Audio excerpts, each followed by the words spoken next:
오늘은 기도에 대해서 함께 은혜를 나누고자 합니다. 이스라엘 사람들은 광야에 나와서 성막을 만들고 그 안에서 기도했죠.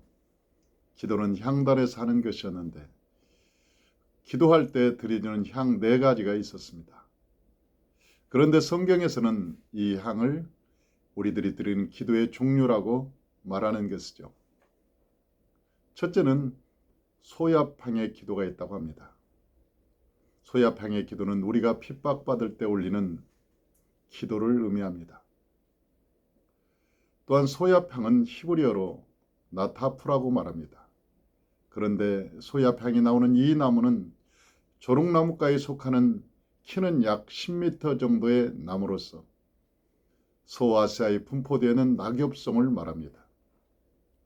원어의 의미로는 액체가 떨어진다 혹은 스며 나오다 하는 의미를 가지고 있는데 이것은 나무를 찌를 때 그 상처난 곳에서 향내나는 액체가 방울방울 떨어져 나오기 때문에 붙여진 이름입니다.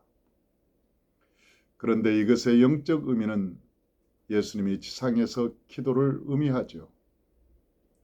예수님은 사람들이 시기하고 모함하고 죽이려고 했을 때 그때조차도 그들을 위해서 하나님께 지속적인 사랑의 기도를 올리고 계셨습니다. 주님은 십자가상에서 조롱과 멸시를 받았을 때도 저들을 원망하지 않고 저들을 용서해달라고 기도하셨던 것입니다. 이것이 바로 소야향의 기도였습니다. 이사야 53장 12절에서는 다음과 같이 말하죠. 그가 많은 사람의 죄를 담당하며 범죄자를 위하여 기도하였느니라. 찬송가에는 가시밭에 백합화 예수향기 날린다라는 가사가 있습니다. 가시밭에 핀 백합화에게 동남풍이나 서북풍이 불면 가시에 찔린 백합은 그 향기로 주변을 진동시키게 됩니다.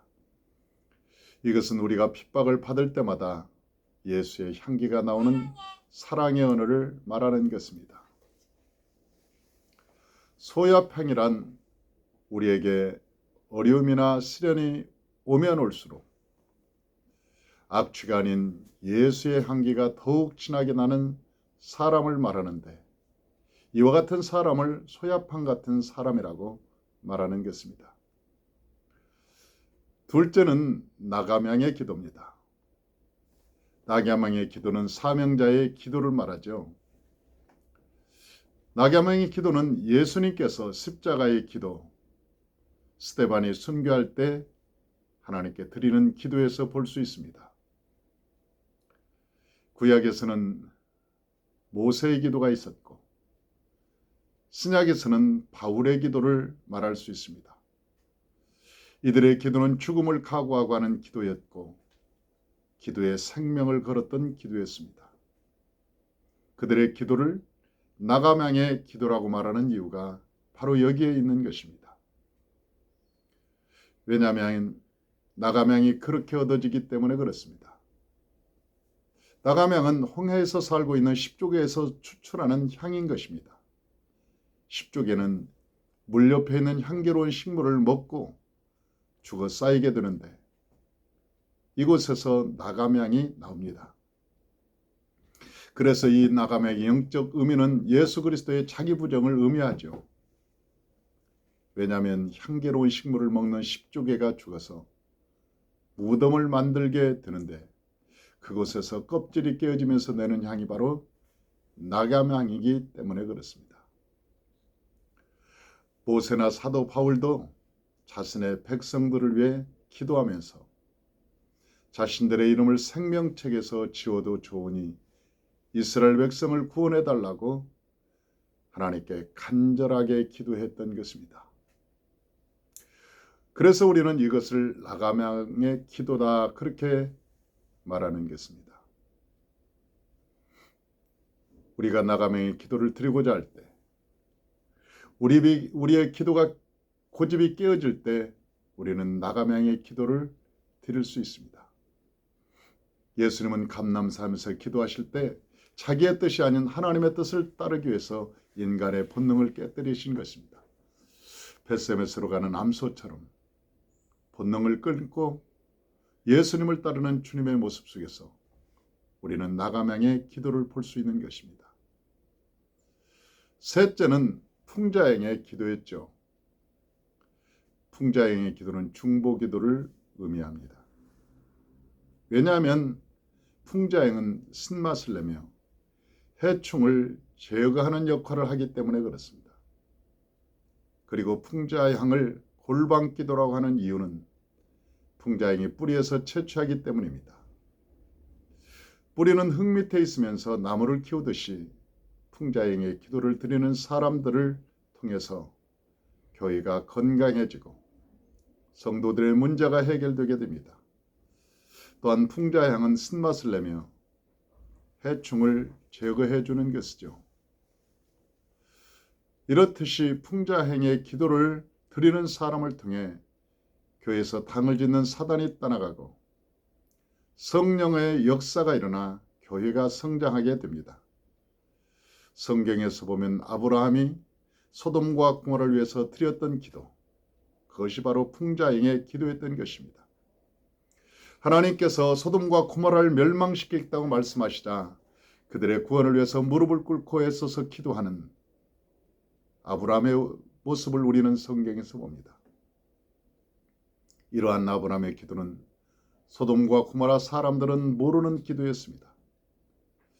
그러나 아브라함은 숲속에서 기도가 응답될 때까지 땀을 흘리며 고통스러운 기도를 하고 있었습니다.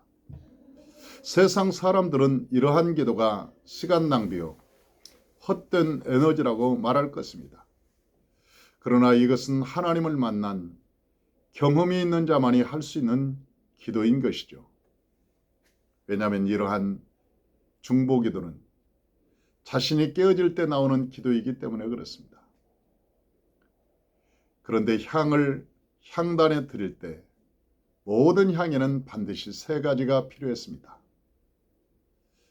첫째는 유향이고, 두 번째로는 바로 소금이었고, 세 번째로는 불이었습니다. 왜 세 가지가 필요했을까요? 첫 번째, 유향입니다. 유향은 행실과 옳은 언어를 말합니다. 우리가 하나님께 기도하러 나갈 때 평상시에 옳은 행실과 옳은 언어가 체질화되어 있어야 함을 의미하기도 하는 것이죠.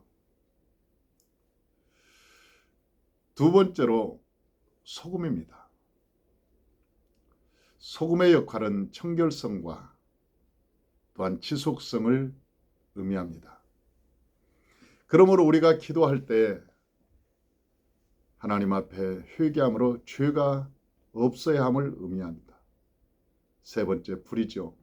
불은 불이 있어야 향을 살라 하나님께 드릴 수 있기 때문에 그렇습니다. 그런데 향단에서 사르는 불은 하늘에서 내린 불이어야 됩니다. 다른 불이란 세상적인 철학이나 경영 방식을 의미합니다. 목회도 신앙생활도 성령을 받지 않고 우리는 얼마든지 할 수 있습니다. 그러나 결과는 무익할 뿐입니다. 왜냐하면 성경은 우리에게 말하기를 성령이 아니면 육체의 일이 무익하다고 말씀하셨기 때문에 그렇습니다. 그러므로 저와 여러분이 성령을 받아 하나님께 소야팡의 기도, 나가명의 기도, 그리고 풍자행의 기도를 드리되 소금을 쳐서 변하지 않고 하나님께 나아가는 저와 여러분이 되시기를 주의 이름으로 축원합니다.